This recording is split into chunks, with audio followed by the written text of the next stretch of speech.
So a very good evening to all of you. Thank you very much for joining the call this evening. And on behalf of the organizers of this event, the Women on Boards Network, it is my honor and pleasure to welcome all of you to the second edition of the Junior Membership Webinar. My name is Catherine Musakali, and I'm the chair of the Women on Boards Network here in Kenya. And our webinar this evening will expound on how you can bring out the very best of yourself during difficult situations such as the lockdown.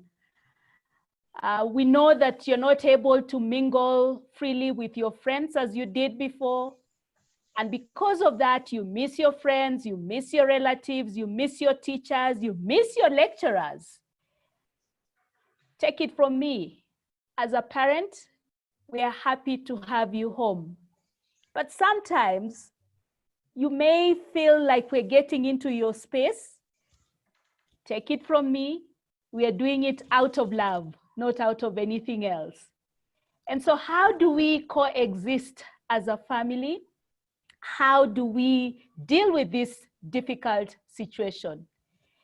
You may feel that many times it feels like you're stuck in the house. And many times this may lead to conflicts with your siblings. And you don't know how long it's going to last. You don't know when the lockdown is going to end. This is what the webinar will focus on this evening.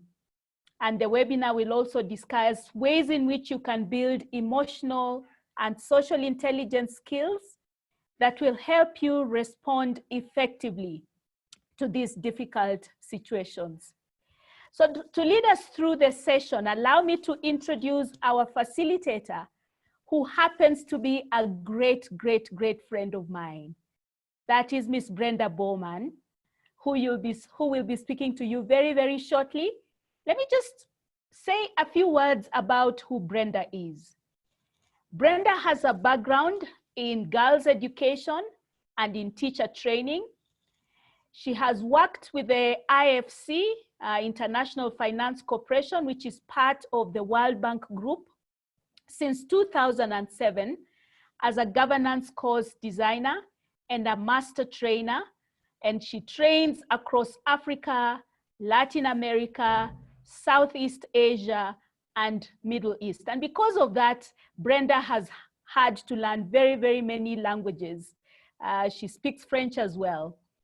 Her trademark areas of expertise include the role of emotional and social intelligence in effective leadership, gender diversity and inclusive leadership, experiential and transformational learning and program design. She also talks a lot about the dynamics of unconscious bias in the workplace. You know, those little things you're not aware of, but you're giving off mixed signals. She talks about corporate governance in emerging and frontier markets. She has been a speaker in very many conferences. She has trained a number of trainers as well in workshops throughout the world. She has trained bankers, entrepreneurs, leaders of non-governmental organizations, and many others. Brenda holds a Bachelor of Education degree, believe you me, from Makerere University in Uganda, and a master's in applied linguistics from Edinburgh University in Scotland. So put your virtual hands together for Brenda. And before I hand over to her, I would like to introduce our moderator this evening. Our moderator is Jackie Ogonji. Miss Jackie Ogonji is the Vice President and Head of Human Resources at SBM Bank Kenya. SBM Bank Kenya is a Tier 2 bank that began operations in Kenya after acquisitions of major assets and liabilities of Fidelity Commercial Bank and Chase Bank in 2017. She was previously the General Manager, Human Resource and Administration at Liquid Telecom, Kenya, and has 16 years of experience in human resource management, having excelled through different positions in her career. Jackie holds a Bachelor of Economics with a major in Community Development, Bachelor of Business Management in Human Resource, and a Master's in Governance and Ethics. She has held various leadership positions in boards and groups and is currently the president for the Industrial Practitioners in Kenya, a member of the PTA in various local schools, and the chair of the Advisory Council of the Presidential Digital Talent Program. In 2016, Jackie was recognized by the President of Kenya as the Grand Warrior, OGW. Above all, Jackie is a mother, is a wife, and she has siblings, a great citizen of this country. Over to you, Jackie. Thank you very much, Catherine, and it's quite an honor to be with the young people and their parents, part of the Women on Boards Network. We do appreciate having you on board. We can see a couple of you are joining in, so we will continue the session as others join us. Thank you very much, Brenda. We are excited to have you on board just to take us through this session. And it's very important for us just cohabiting together to understand what can we do. And there's been a lot of mental stress, physical stress, emotional stress. And we don't know what to do. We have gone to school, we have got skills, we are working, we are being asked to stay at home. We have to stay with our mommies and daddies the whole day in the house. You know, there's so much happening, so much is happening. And we're excited that you're here to talk to us on how we can bring our best self to a difficult situation like the situation that is currently here. So embrace yourselves, guys. We want to give Brenda a lot of time so that she can just talk to us on the different areas of the different areas and the different challenges that we may be having, all the way from homeschooling, getting stuck in the house with the, you know, maybe sometimes difficult siblings. I know what you people go through. I have got some siblings in the house and I know how sometimes they keep fighting. Uncertainty in this lockdown, we can see as time comes by, the government is making different measures, and you can even see now we have started locking down smaller estates just to contain this. And then, of course, you can't hang out with your friends anymore. You can go for parties. You cannot go to different places. So what do you do? And those are the tips that Brenda wants to take us through today. So Brenda, we've got parents, definitely, and the youth, young people, just listen, who want to listen to you today and just to get the tips of what can they do during this tough situation and how can they bring out their best self and still be productive and make a lot of sense in our community and for themselves as well, just enriching themselves as well. So Karibu, Brenda, I will be moderating this session, and after you have given us your presentation, we will go to the question and answer. Just to give the participants a few guides, just to maintain order, we have not allowed you to speak, so you're all on mute, and this is just to help the session be have no distractions. So we will, if you need to speak, there is a chat box below on your screens. Please use that chat box to communicate to the panelists with any questions you may have. Or if you wish to speak, we can always also unmute you. So those options are available. We will also be having a question and answer session at the end. And then to wrap it up, we will take a group photo. So let's look forward to the end of the session, having taken some tips. Brenda, you are our guest for the day. We are excited to listen to you. So get us rolling. Karibu sana. Thank you very much indeed. So thank you, Catherine. Thank you, Jackie. And thank you above all to the Women on Board Network junior members for inviting me to spend this time with you. What I'd like to talk about today is bringing your best selves to this situation. And not only bringing your best selves, but also finding ways to bring other people's best selves into the conversation. And I'm going to talk in three sections. Number one, I'll give you some scenarios. And in these scenarios, I'll describe, I think, what are typical situations of some of the frustrations and some of the constraints of lockdown. And we will talk about how you can react or how you can respond to these typical situations. I'll then talk very briefly about what goes on in your brain with emotional and social intelligence. And then I'll talk very briefly, thirdly and lastly, about how we can develop some skills where we really do bring our best selves to this whole situation. So let's jump right in with some of the scenarios. Imagine this, that you are obviously working from home, or you're studying from home, school, university. Some of you may have jobs also. And there are a lot of meetings that are going on in WhatsApp, and lots of meetings that are going on Instagram or on FaceTime or on Zoom.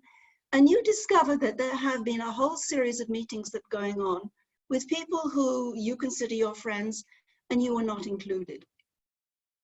So a reaction to that feeling of exclusion could be as follows. A, you could really think to yourself, well, you know, I've been betrayed here, but I'm not going to say anything about this. I'm just going to back off and I'm going to pretend it didn't happen. But inside, I'm really feeling it's festering. It's festering, and I don't trust them in the same way as I did before.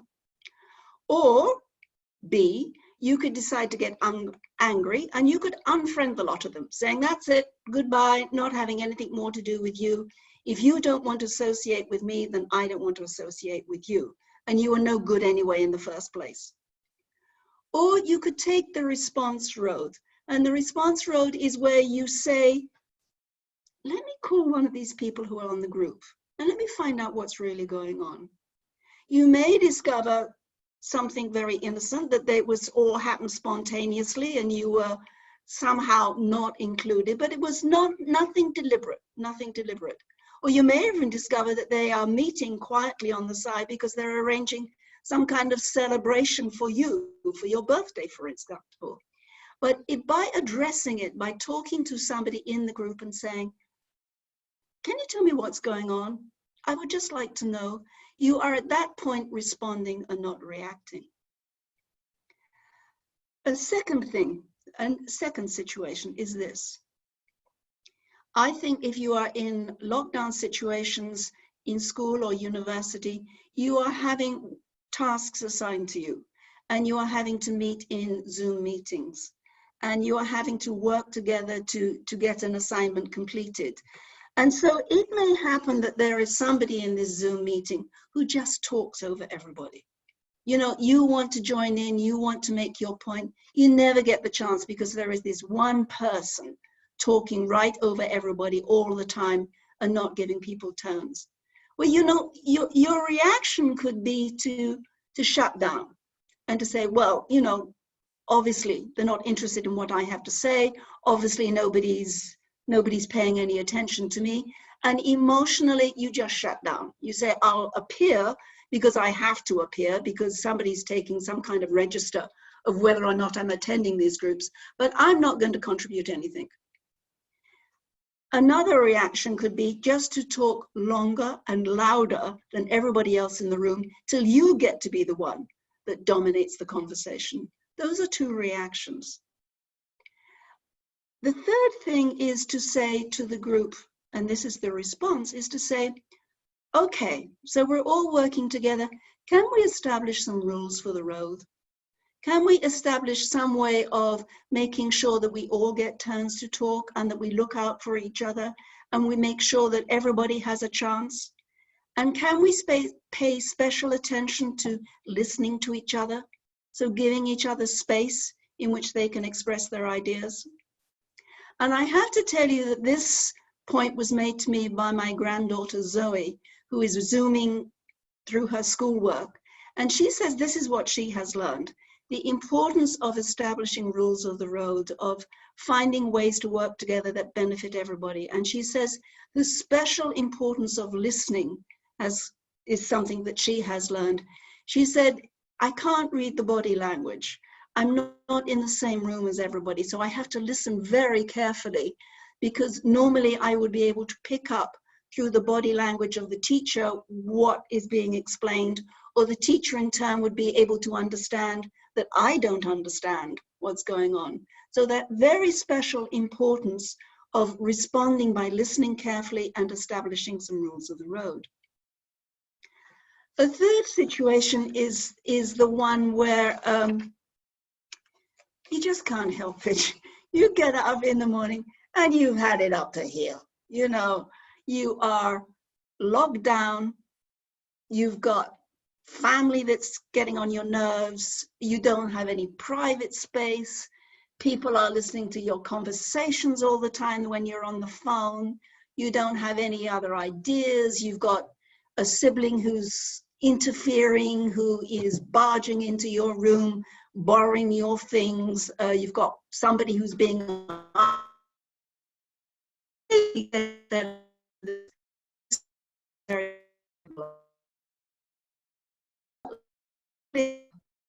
everybody has moments, even when we are not on lockdown, where you just feel miserable and fed up, and you feel unhappy, and you just don't want to be there. Now, these are normal parts of our lives. This happens every day. The therapists say it's like the clouds in the sky, and these clouds of feelings will just float through your mind, and you just have to wait, and they will blow away.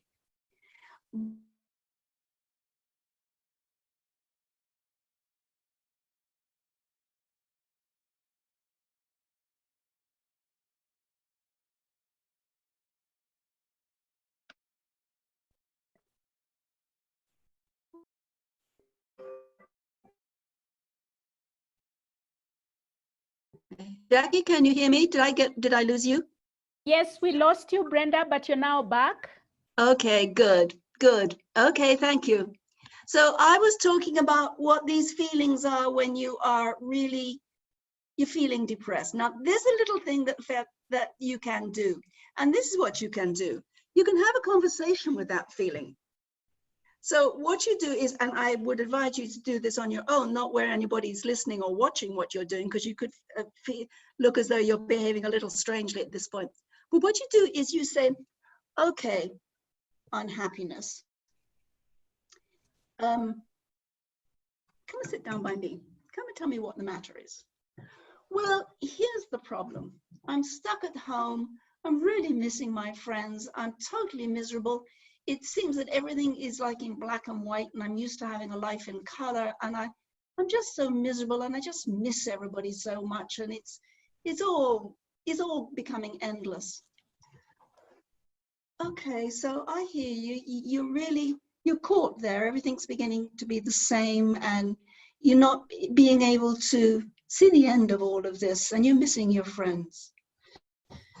Yeah, that's right. It really is getting very, very boring, and I'm just feeling so miserable about all of this. Well, you talk about your friends. Tell me about your friends. What are they like? What do you do when you get together with your friends? Well, I tell you, they are a fabulous bunch of friends. You know, we have such fun. We hang out. I'm not sure we always talk about things that are important, but I know what's going on in their lives. They know what's going on in my lives. I can complain about mom and dad sometimes a bit, and they can complain a bit about their parents. And then we all go off and we have Coca-Cola or a cup of coffee or something to drink, and we kind of get over it, and we support and we help each other. Okay, so I understand that this is a close group of friends and you really feel good with them. And you feel as though they like you and that they are really fond of your company. Yeah, that's right. I feel comfortable with them and I think they like me. In fact, I know they like me. So what is it that they like about you? Well, I think I'm fun to be with. I think I listen carefully to people. I think I'm interesting. I think I'm interested in them, you know, and I think I enjoy going out and I enjoy living in town and I enjoy my work and I enjoy sharing things, you know, music that I've heard, films that I've seen, people that I've met. I enjoy all of that. Aha. So talk to me a bit about the music. What kind of music do you like? Well, I tell you, just about everything, just about every kind of music. And we have such good musicians here in Nairobi, and we have such good people who are playing. And just there's something about listening to the music that makes me feel good. Okay, so I've got a suggestion, maybe somewhere in which you could feel better. Why don't you get online? Why don't you find some really nice songs, one of your favorite songs, and why don't you send it to your friends? And just to say that you're thinking about them, that you know they too might be feeling a bit miserable. So here would be a way in which, you know, you can all be together through the music, and you can just listen to the music, and maybe they'll send you back a song too. You know, that's quite a good idea. I think I'll do that. That'll give me something to do, and it'll make me feel better. So it sounds so very simple, and maybe sounds a little bit ridiculous, but in fact, what you are doing is acknowledging the fact that your feelings are not in the place where you want them to be, but this will pass, and you can have a conversation with that unhappiness or with that feeling of boredom, and you can bring yourself out of that particular place and move yourself to a different place. So I'd like to transition from that into the second part of what I want to talk to you about, and that is mirror neurons in your brain. So the second part is talking to you about what actually happens in your brains related to social and emotional intelligence. Neuroscientists have explained to us that we have what are called mirror neurons. And in those mirror neurons, what they have discovered basically is this, is that emotions are contagious. Feelings are contagious. So that these feelings, in fact, will, it's like a cold. You know, if you sneeze, you spread the virus around. In fact, it's like the coronavirus. It's like the coronavirus. Sorry, my phone is going there. It's a bit distracting. All right, switch it off. Feelings are like the coronavirus. They are contagious. So what the neuroscientists found, in fact, is they did a little experiment. They separated a group of students into two groups. And one group were given some positive feedback on their work, and it was done, though, without any emotions, without any feelings. So what happened was something like this, was saying to the student, okay, this was a good piece of work, you did it fine, you followed all the rules, you did everything that you were supposed to do. It's you fulfilled, you accomplished what you set out to do, you achieved everything. So this was a good piece of work. So it's all done without any emotion. The second group were given more critical feedback, in which they were told, okay, so thank you for spending the time with me. Come in and sit down. Let's discuss this work. I think you'll find, as we look at this together, there are ways in which you can improve what it is that you are doing. And that if we sit here and go through all of this, you can explain yourself to me, and I will show you where I think you could make these improvements. So you had one group that had positive feedback with no emotions, and you had the second group that had critical feedback, constructively critical, but critical feedback pointing out where improvements need to be made, with emotions, with a smile.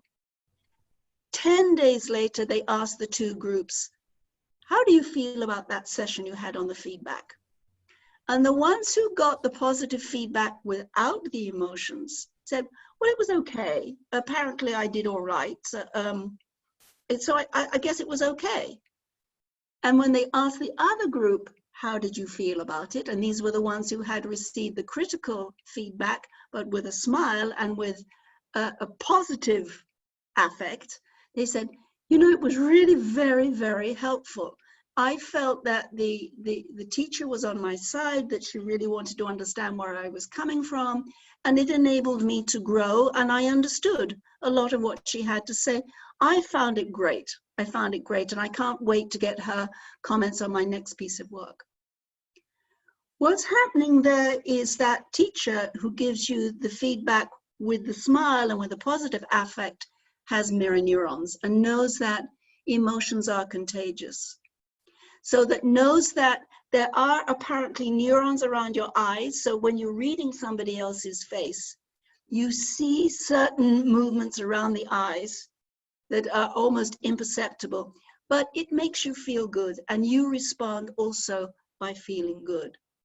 So try that out. If you just, with your family, if you smile, people smile back. And it has to be a genuine smile, you know, one that goes above the lips and also into the eyes, so that you are smiling with your eyes into that person and saying, okay, how are you doing? And make it genuine. But if you go scowling into the room and you don't make that, that also will become contagious. And people will scowl back again and people's emotional mood will lower. So that's what goes on with these mirror neurons in the brain. So what I want to say about all of this is that when I give my workshops to the Women on Boards Network or people like that, members of boards and executives, these are three things that I'm talking about, that I've talked about in these situations. Three things with the component of emotional intelligence that I talk about. Number one, inclusion. So a good leader is an inclusive leader. Number two, make sure everybody's in the meetings that they should be in meetings and then they know what's going on. Number two is respect. In a meeting, you need to have respect. We need to be able to listen to each other, and a good leader will make sure that everybody has time to participate. And the third one is to realize that you set the tone. In any encounter with people, you set the emotional tone of the dialogue and what's going to exchange, what you're going to exchange. So very briefly, this is the third part. Here are three skills three things that you need to know, and skills in a way of building up skills. Number one, recognize when you are on the verge of reacting. Your body will send you signals. You could feel very hot in the face, or your heart could begin to beat very fast, or you could feel, you know, a clenching in your stomach, or you could find your jaws and the muscles down your neck tighten and clenching up. Recognize those physical skills, those physical sensations that your body's telling you, because what your body is saying to you at that point is, uh-oh, I'm going to react here. So then number two, what you need to do is, when you've recognized that, quite simply step back, take a deep breath. Your brain needs oxygen if it's going to respond. Reaction is one of fight, flight, or freeze. And in order to overcome that reaction of fight, flight, or freeze, you need to give your brain time to oxygenate. And again, there's a very simple activity that I'd like to do with you right now, and that is this. What I'm doing here is holding my hand up, and you do the same thing and follow me in what we do here. So sit down carefully in your chair and breathe in, bring your finger up there, hold, release. Breathe in, hold, release. Breathe in, hold, release. Breathe in, hold, release. Breathe in, hold, release. What you're doing at that point is, and just take a little check on your body at this point, you've taken 5 deep breaths. You calm yourself down, you can drop your shoulders, your brain is now ready to respond. So, and thirdly, you need to recognize when you're going to react. Secondly, you need to take that deep breath. And thirdly, what you need to do is to be capable of restating a situation. So what we're talking about is bringing your best self to a situation. And what you have to do is not only you bring your best self to your situation, you also have to find the best self in the other person. So it's your best self talking to the other person's best self. So that instead of saying something like, you're impossible, you always want to control everything, you always need to have everything your way, I can't work with you. That is not your best self. That is yourself that is reacting and that is going to probably trigger some reaction in the other person. Learn to restate it and learn to say, well, let's talk about how we're collaborating. It seems to me there's a bit of an imbalance there, and maybe we can kind of work together to make sure that we understand the task that we are trying to do, and we can understand who is doing what, so that it comes out of it as a win-win situation for the pair of us.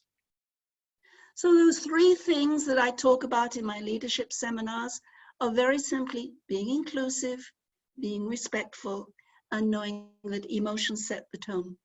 So that's a way, I think, in which we can learn to take our place as leaders in the groups that we work in, leaders in our school groups, in our university groups. And it's so helpful to others when there is somebody in the group who is centered, who is able to radiate and emote, if you like, this feeling of collaboration, inclusion, and respect. So, Jackie, that's what I have to say. If there are any questions now, I would like to hear some of your responses and some of your responses to what I've just said, and some sharing that you might like to have, or some questions that you might like to ask. Thank you very much, Brenda. Quite some insightful lessons there, especially on the section where you say, breathe in, calming yourself, 5 breaths. It's quite important. You know, sometimes we really get upset and you don't know the next sentence that is going to come out of your mouth. So I think you have given us some very good insights. Also, a couple of us must be doing a lot of homeschooling, online webinars, online classes, giving each other space and listening to everyone, because you cannot keep quiet and not be engaged in the session, because the sessions are very short, like an hour. So if you do not engage during the session, listen carefully and maybe get an opportunity to say something, then you may lose the opportunity to learn something. So giving other people space and listening, I think that was a very good tip from your granddaughter. Did you say it was your granddaughter, Brenda? My granddaughter Zoe, yes. Zoe. All right. Then finding ways to work together. We have space that we all have to be within. That space is pretty much important because you're sharing it with your parents, your siblings, the helpers that are perhaps there, and sharing space, compound spaces for people who live in shared premises with your neighbors as well. So how do you find ways to work together to benefit each other, whether it's on online platform or physical? What are you doing? What are the different things that you're doing? And then critical feedback. I liked that exercise on critical feedback with positive emotions.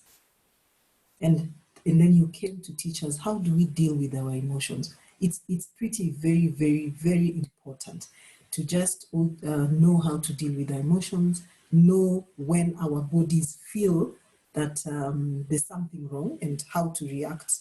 Also recognizing each other. And then there was an excellent exercise on taking 5 breaths, the 5 breath, deep breath session, where it gives you time to calm down. I think those were great lessons. Now, I'm trying to see if we have any questions that are coming from the group. But Brenda, from my end. We have one, Jackie, from Charles. From Charles. So yeah. What do you do? What do you do to our teens who seem not to understand the state we are all in? They don't want to listen or even help out with house chores. Oh my goodness. So there are some people who actually don't want to help out with their duties at home. They completely don't understand this current situation that we are in, and they're also not listening. Brenda, what advice would you give these young citizens of ours? Yes, well, that's difficult. That's yes, I know for myself, I'm getting very tired of doing the washing up. And I think also my husband had the same problem, of doing these chores. And again, talking to my grandchildren and their family, they say, yes, they have to do the chores and they have to, and that's a bit of a difficulty. I think, it's not waiting. It's like this business of setting rules of the road. You don't wait for there to be a problem and an explosion, but it's to every day just sit down and check on these things, what's working. So when we do workshops, for example, we will sit down at the end of the day and we will say, okay, so what worked? What didn't work? So it's being able to have those conversations between parents and between the teenagers, of being able to listen to each other and hear each other and be able to say the things that aren't working.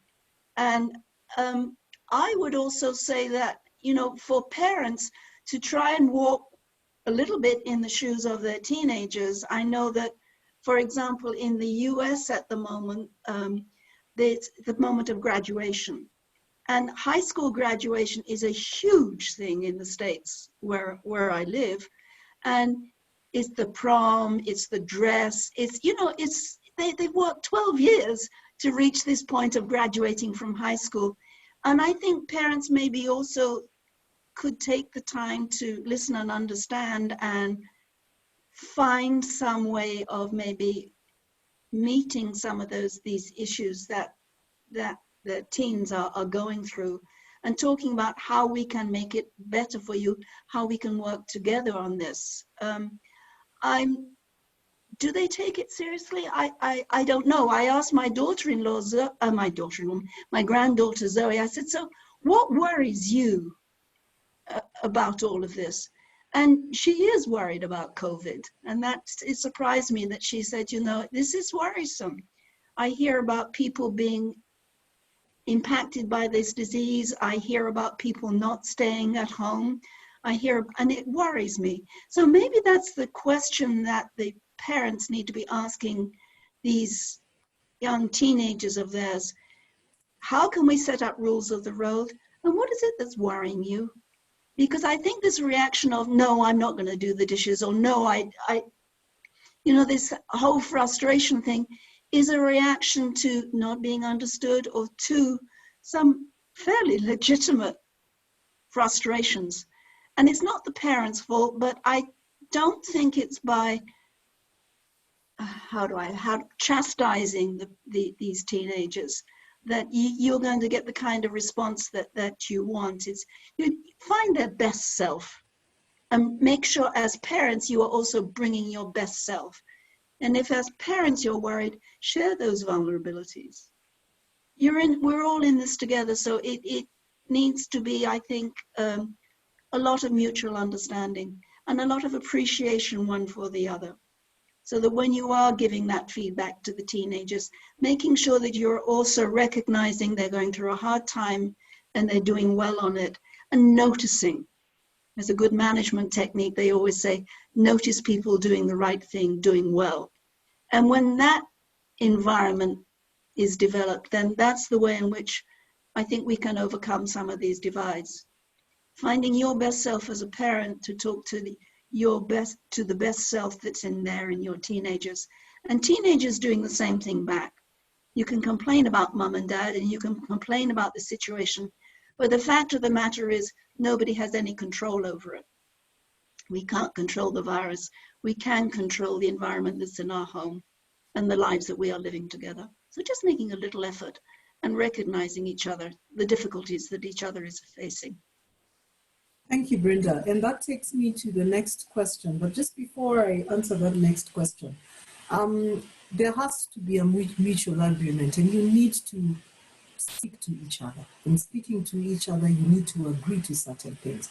So in this situation, there's a lot of guidelines that are being given and a lot of information that are available on what is currently happening. But we need to know how to communicate, how to have a conversation, and you cannot do that if nobody's listening. So one of the things that I keep telling my kids is sometimes when they fight, I say, okay, fine. So when you come back and you're crying, I say, please, we cannot communicate until maybe you stop crying and be a bit more clear. And for me to be able to help you, then you need to listen. So we are encouraging the young people in this room that you have to listen, and you also have to take responsibility, because it's a shared responsibility amongst all of us. Somebody asks, Sabrina asks that at the beginning you spoke of establishing rules during conversations. So at what point do you set rules? Is it at the beginning, after a while, or is it as you have these conversations? When do you set the rules? I think it's better to set the rules sooner rather than later. But it's never too late to do it. And the rules need to be set jointly, so that it's not the one person goes in and says, okay, here's the way it's going to be. It's just having this question of saying, okay, we are having this meeting, we're on this Zoom conversation, we've got this particular thing that we want to achieve. Let's work out how we can make this work for all of us. So, setting time limits on people, or saying, do we agree that it's okay at the end of 2 or 3 minutes to say, okay, I have something to say now, or how are you going to signal that it is that you have something to say? And I'm not talking about social groups when you get on Zoom and everybody's chatting away. I'm not talking about that. I'm talking about in a more work-related system, a school, where you've got a school task, or where you've got something from the university, or you're doing something in a professional context. Set those rules out. And again, you will find in good board meetings, a good chairman will establish those rules and will make everybody clear to everybody else, but based on respect, on respect for each other's space. All right, Brenda, there's quite a number of questions coming through, so we'll try and see how effectively we can answer them. Serena and Christine ask almost the same questions. How do you work with a sibling who you cannot get along with? And what do you do when your sibling keeps interrupting, especially your classes? So again, interruption between siblings. In brief, what would you tell the siblings? They seem like they're having struggles to get along. Yes, and I think that often, and that exacerbated by the lack of space. Because normally if you've got a sibling where you can't get along with him or her, you're taking off and you go to school in the morning, and that gives you kind of a break. But here you are stuck in the house on your own.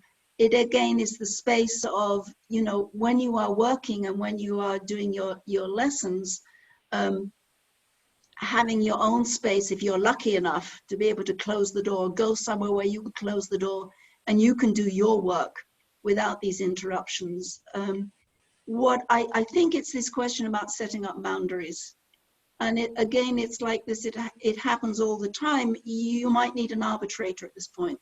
You might need your parents to lay out, okay, here's the time where you're going to do the schoolwork. And then during that time in the schoolwork, you'll work here, you'll work there, and this class will go on from 9 till 11. 11 we'll have a break, and then it'll go on again from 11:30 to 1:30 or whatever it is.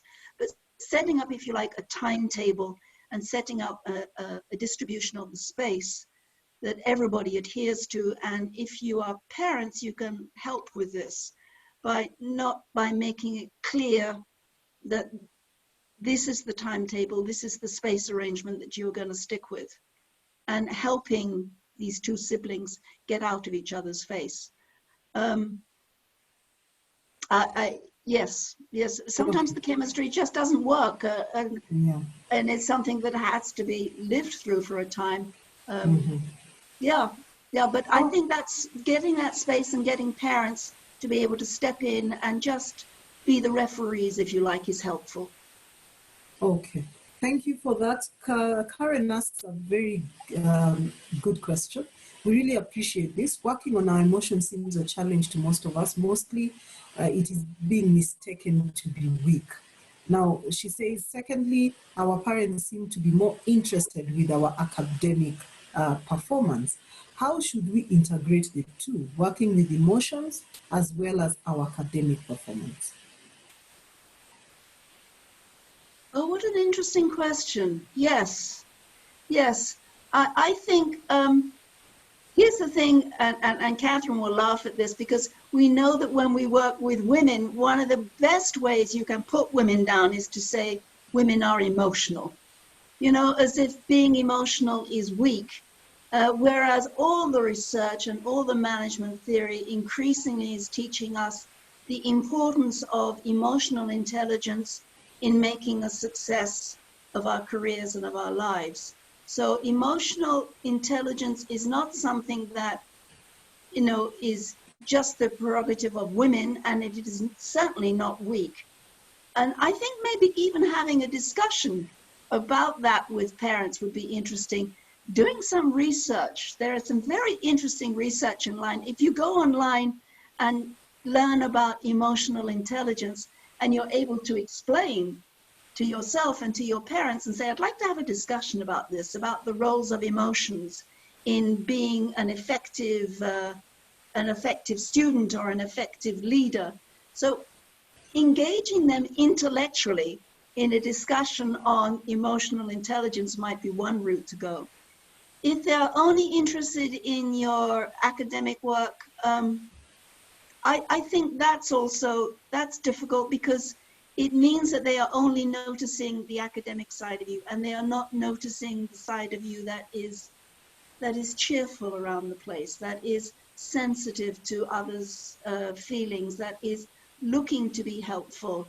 And they're taking that side of things for granted. And so there is maybe a way, again, to be able to discuss with the parents the value of emotions. And you can do that often by also beginning with this whole idea about bringing your best self to the conversation and explaining to your parents what it is you like about their use of emotional intelligence. So saying, I know you're good at your job, but let me just tell you what I really do appreciate in you as a person, as a mother, as a father. And I like the way you deal with whatever feeling it is that they have. I like the way you are always ready to help, or you're always very cheerful, or you're always keeping an eye open to see how you can help others, or you're always willing to give a helping hand. So again, recognizing the intellectual value, recognizing it intellectually as a very, very important part of our lives. And secondly, I think recognizing it in yourself and recognizing it in your parents, and making sure that other people pay attention to that. So things I like about you, Mum, things I like about you, Dad, and talking about not what they do, but what they are, how they are as human beings, and how their emotions play into their relationship with you.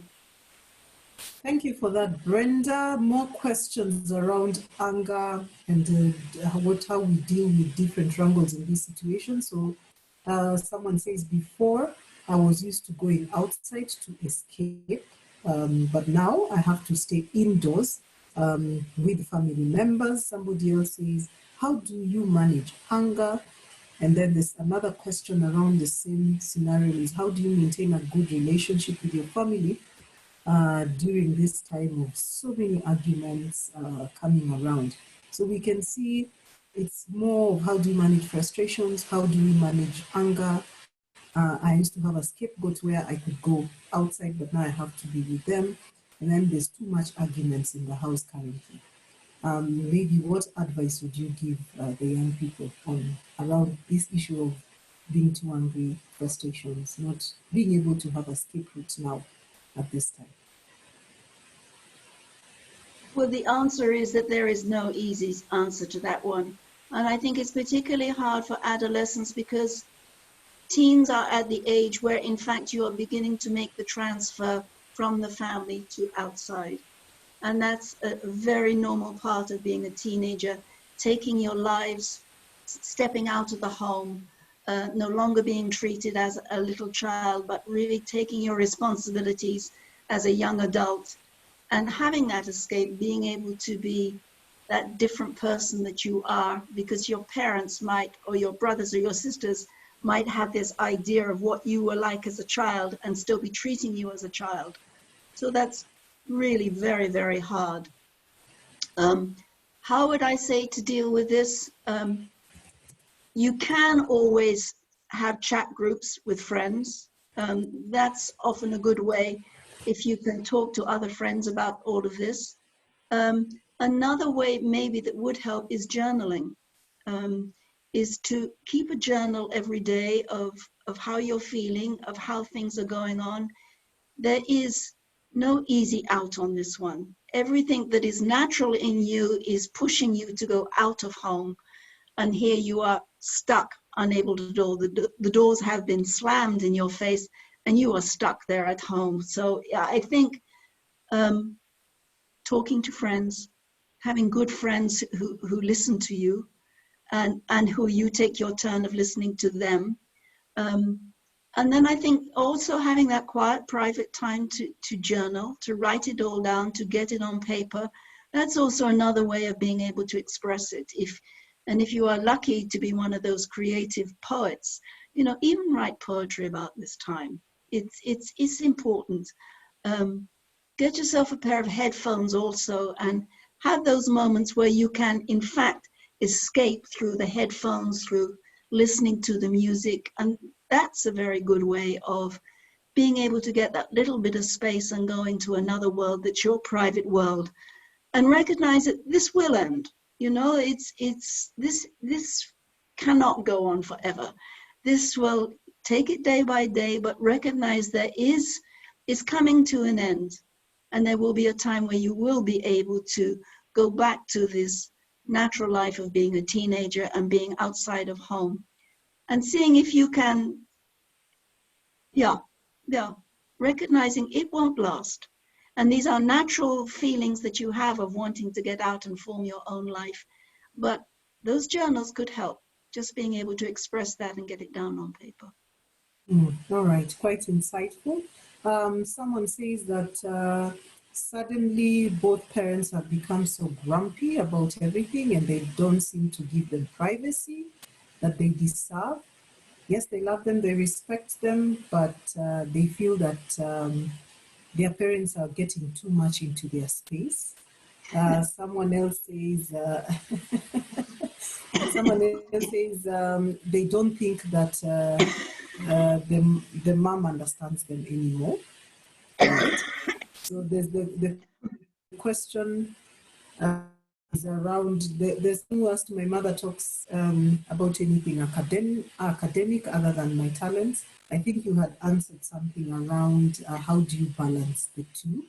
But now this is a scenario where people say that they are trying to express their feelings to their parents, but the parents seem not to understand. And then the second question, maybe if you tie that around with the parents are becoming too grumpy and they do not give them space that they feel as young people or teenagers or siblings, they deserve the privacy. So they understand and respect their parents, but they want privacy. Brenda. Yeah, well, I think, of course, we're all stressed, you know, and I think parents are stressed out. I think they're anxious about money. They're anxious about their jobs. They're anxious about the economic future of Kenya. They're anxious about the future economic situations in for the family. And then when you get anxious, your whole vision kind of tends to close in. Your emotional brain responds in the face of this fear. And this fear will make people grumpy. This fear stops people from having the open comfort to respond to a situation. So when that's happening with the parents, and then again, it's contagious. So yeah, then the children pick up on this, so they begin to be grumpy too. So again, my only thing was be conversation, talking, being able at the end of the day, something that we do in our family is we have this habit of saying 3 good things about the day. So at the end of the day, usually when we're sitting around in the evening having supper, people take it in turns to talk about the 3 good things that happened that day. And again, it's sharing some of the good things that are happening. And as soon as that tension drops, you can begin to talk about the things that are worrying you. So maybe one of the things that they could do with parents is to say, you know, can you sit down and talk to us? Can we talk about what's worrying you? And can you talk about how you see this future evolving? And are there any concerns? And what can we as a family do about this? So I think, again, putting it on the table, but not in an angry manner, but in a manner that you're trying, again, to bring your best self into this situation. Yeah, and I think there's a lot of anxiety. There's a lot of anxiety going on. And some of it is, you know, to explore the options and to think about, okay, if the parents can manage actually to talk to their children about some of their concerns. I think parents try to be strong, and they try to be the ones who do not have problems, who do not reveal their vulnerabilities. But if parents could actually get to the point of saying, you know, I really am worried, and here's what I'm worried about, and what do you think? That it gives the children also a time to bring their strength, their resilience, their optimism, their joy to the situation. And I think particularly remembering, even in this anxious time, that there are joys, and there are things that we need to be grateful for. And I think that also, what I'm hearing about is some people they're doing things like playing Scrabble together, they do video games together. So it's not always just sitting around and talking about the difficulties, but they're finding ways to be creative.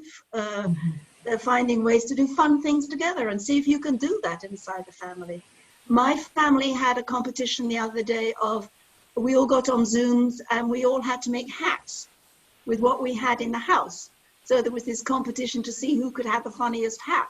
So it's bringing small, silly things like that up that just sometimes breaks all this atmosphere of being saddened and frustrated.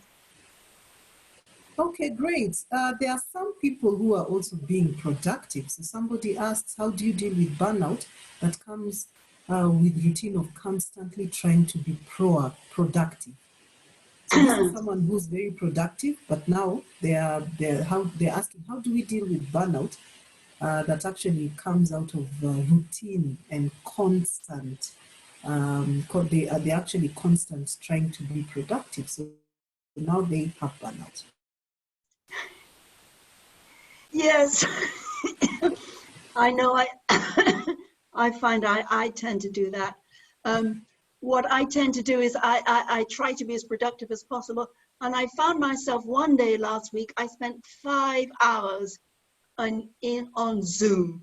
I was exhausted at the end of it. Zoom is very intense. I hadn't realized that. You know, people can see you. You can't kind of space out.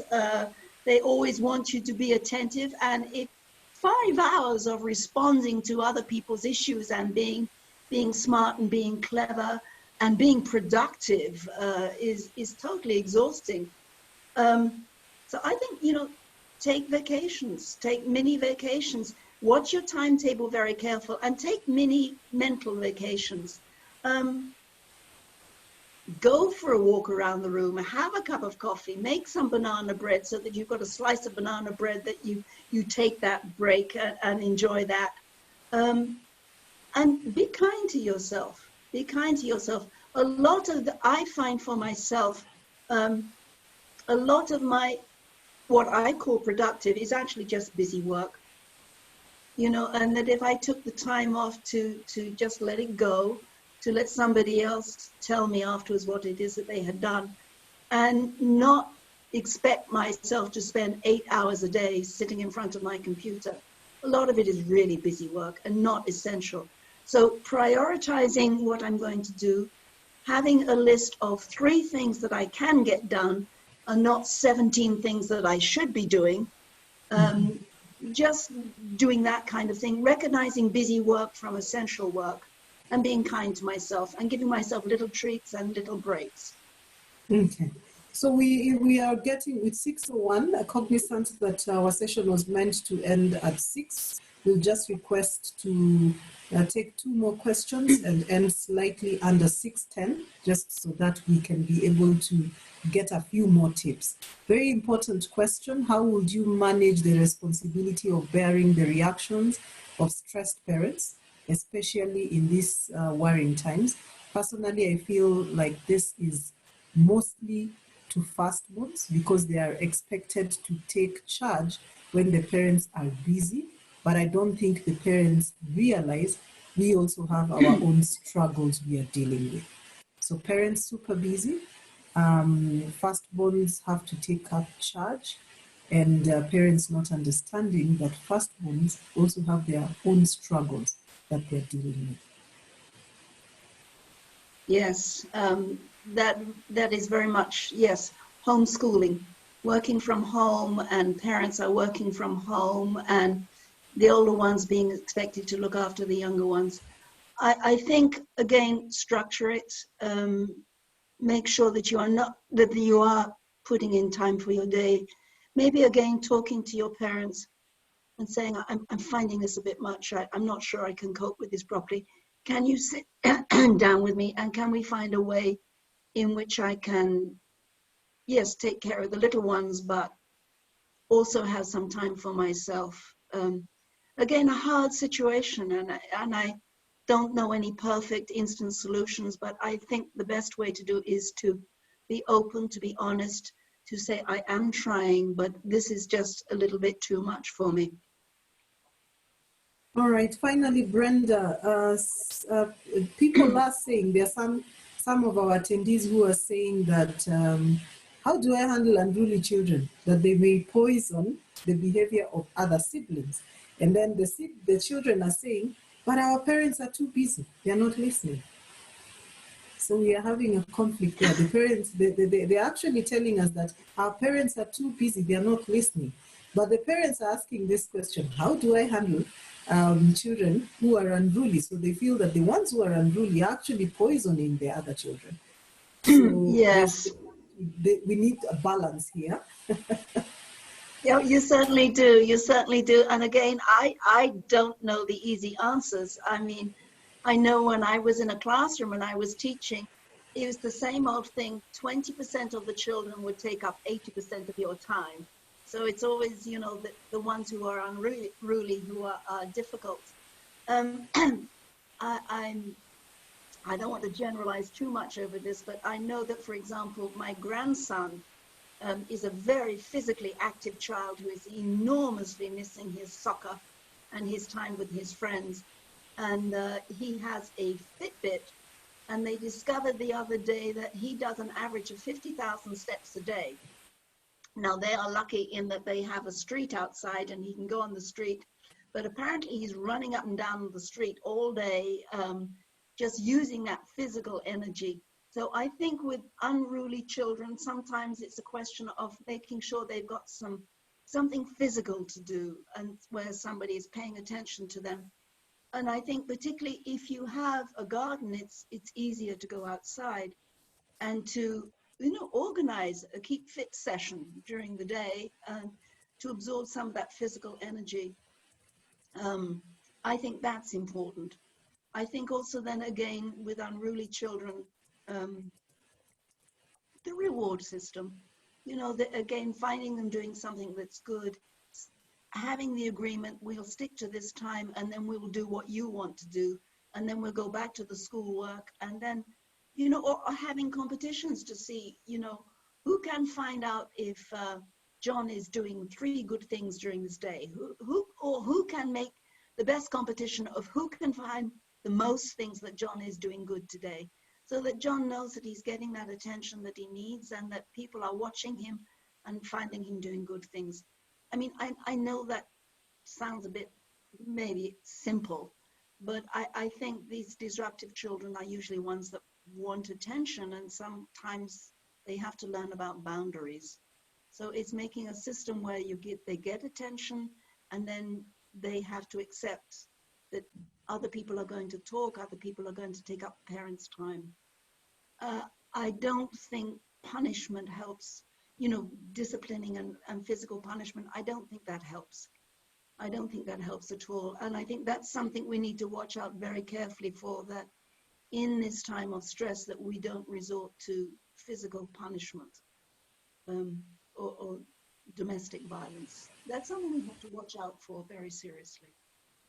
Okay, thank you very much, Brenda. That has been pretty insightful.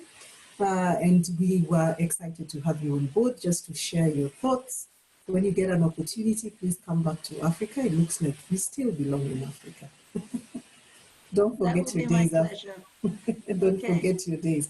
So maybe just to close it up, a couple of things that you may need to also watch out. Take care of your bodies and yourself. Physical health and well-being is pretty important.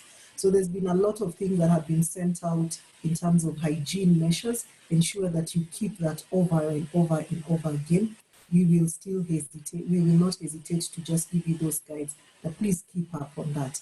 And then also do some exercises. Take a few stretches, do some exercises. Look for something to do to keep you busy with your body. And then work on your relationships. You've seen how important it is. Brenda has said there has to be a line between you and everyone else around you. Why? Because you need to ensure that you find ways of working together to benefit one another. So you need to work on your relationships, families, friends, and look for all the innovative ways. Then there's a lot of conversations that have been going. I could see Catherine also mentioning games, indoor games. You need to play a lot of indoor games with family members. In fact, for some of us, we are even challenging ourselves, and we are playing online games with our family members who don't stay here. So I do play with my siblings a few games like Scrabble and all that. They beat me and I'm excited. Today at 7:30 we have to meet, and our family needs to beat my brother's family in Scrabble because yesterday they won us. So that we are still keeping in touch, and we are playing as a family. So we registered as a family and we are playing as families, my sister's family, my brother's family. Now we are onboarding a few cousins. So you can also look for those games as much as you can play some indoor, but you can extend the ones that you can play with people outside. And then what are your hobbies, guys? Did you forget about your hobbies? Have you learned something new? Are you working on a special skill? With the new norm and things happening in the new ways of life, there's a lot of innovation that is required. What are you doing about it? What's new? Are you the best in your virtual classes? Have you come up with something that you want to share with everyone else? Have you learned a new menu that you'd want to just prepare a lovely dinner for everyone else? Are you planting something? What are you doing? Are you enriching your current hobbies? Are you reading? Are you researching? Because now we have internet all over, and that's why we have seen a couple of you join us today. And that is because there's a lot of connectivity. So are we taking advantage of this situation and learning something new, expanding on the hobbies that we have and working on a special skill that perhaps we like? Then meditation. Brenda mentioned taking time to write down. It's important sometimes to just write your thoughts through. Taking time to also think through some of your the things you want to do. And then lastly, getting organized. And I would want to ask, what is the last time you did a proper deep clean in your house and cleaned each and all the corners for your parents or in your room? Some of your rooms and your closets, we may not want to visit you after COVID. So do you want to do something around that? And do you want to look at your closet and see what are the clothes and the shoes and the books and what don't you need anymore? Can you put them aside? Just getting organized. And I love the 3 habits, the 3 habits principle. What are the 3 key things that you want to do that day, that week, that month, that year? And Brenda mentioned, other than having 17 things that you can never do, just choose 3 things. So what are the 3 things? And I think if you play around what Brenda has said and a few of the tips that we have shared, you should be having an awesome time to bring out your best self. within this session. So thank you very much for joining us this evening. We have tried to answer as many questions, and we're cognizant of time. We'd like to respect your time. The two last things in our agenda today is just to let you know of the next updates of whatever that we are having in terms of our program. So there's a corporate governance training, 1st to 5th of June 2020. And we are cognizant that yes, there's the current situation, but the sessions will still go on and we will be communicating how. Board profiling and personal positioning workshop, July 2020, very important, so that you can be able to profile yourself, your job description, your profile, what skill set you have, and just have a personal positioning for a board level and not just having a profile like everyone else. But the importance is that there will be assessments during this session and you will be able to know what your strengths are and leverage on that. Look out for our next board talk webinar that will be in May. And then we are also going to still run the junior membership workshops online to keep you engaged, to speak to the topics that are affecting you directly. So please share with us on the chat group what are the topics you'd want us to cover, and we will be covering that in the next sessions. Thank you very much for joining. And now we are going to the exciting part, which is to take photos. So Hannah is behind the scene just trying to enable your photos. This is the time that now your photos are allowed. And if you did that deep clean, I'm sure you're sitting in some nice space like me, ready for this photo. You can see Catherine and Brenda, we are all full and ready. My kids keep asking me, Mom, why do you wake up in the morning, shower and dress up and yet you're not going to work? This is work. This is work for me, you know, so I have to be nice, neat and prepared. So I think that's a good thing. When you're doing your homeschooling virtual classes, are you happy, up, prepared for the session? So we will be taking our photo. Thank you very much for joining us. We do appreciate.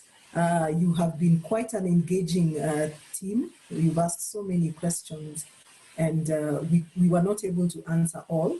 However, we have taken up the questions and we will be responding to the different individuals directly. Asanteni sana. Hannah, are we okay? Are we happy with the photos?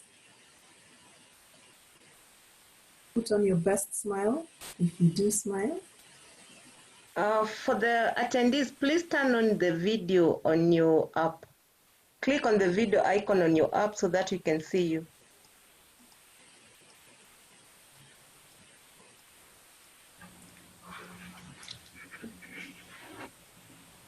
Wow, we can see a couple of you, lovely photos.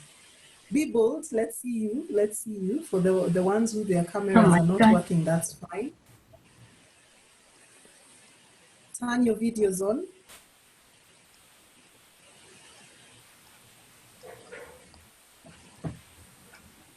Oh, yeah, I can see you're sharing space, that's nice.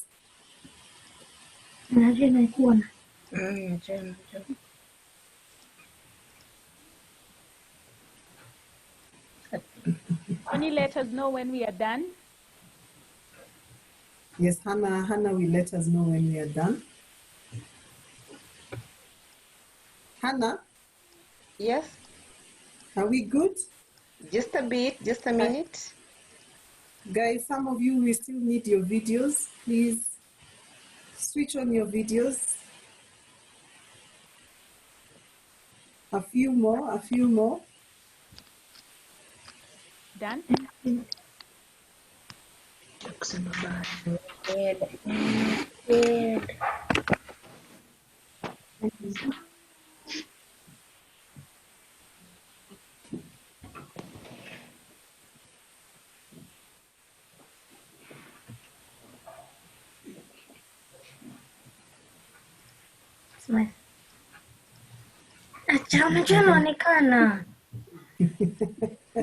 We can even hear you.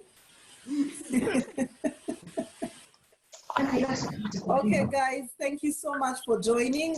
Please do something exciting. Please play games together. Please get a way that you can work together with your parents. Thank you, And Brenda. bye. Thank you, Jackie. Thank you, everybody, for attending. Thank you. Nice seeing you all. Bye. Bye. Bye. All right. See you. Bye. Bye. Bye. Wow. Bye. Nice. Bye.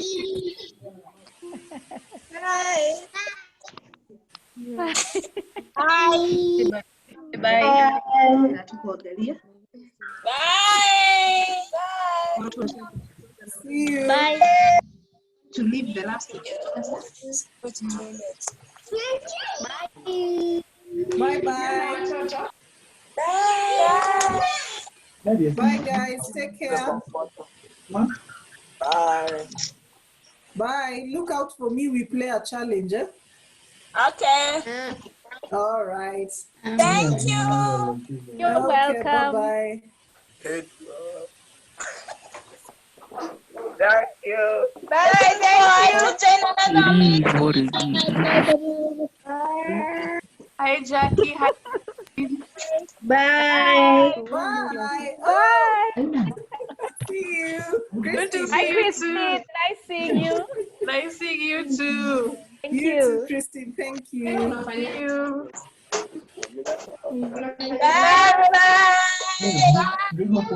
You're the judge. We are You're happy you enjoyed welcome. the session. See you in the next session. Bye. Bye. Bye. See you in the next session. I will beat you up. Bye. Somebody's going to be beaten. Bad manners. Disconnect before you get in trouble, guys. All right, you may need to disconnect to be given an hour next time. See you.